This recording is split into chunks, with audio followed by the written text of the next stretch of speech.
পৃথিবীর বুকে এমন এক পর্বত আছে যার চূড়া আজও অদৃশ্য এক শক্তির অধীন। মানুষ তো দূরের কথা, হেলিকপ্টারও কখনো এর উপর দিয়ে উড়ে যেতে পারেনি। এই পর্বতের নাম কৈলাস। তিব্বতের হিমালয়ে অবস্থিত এই পর্বতকে হিন্দু, বৌদ্ধ, জৈন ও বন ধর্মে ধরা হয় পবিত্রতম স্থান। বিশ্বাস করা হয় কৈলাসে ধ্যানস্থ ভগবান শিবের বাস। চারপাশের পরিবেশ যেন স্থির রহস্যে মোড়ানো।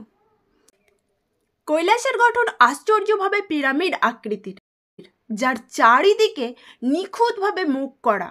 বিজ্ঞানীরা জানেন না কেন এখানে কাজ করে এক অদৃশ্য চৌম্বকীয় শক্তি।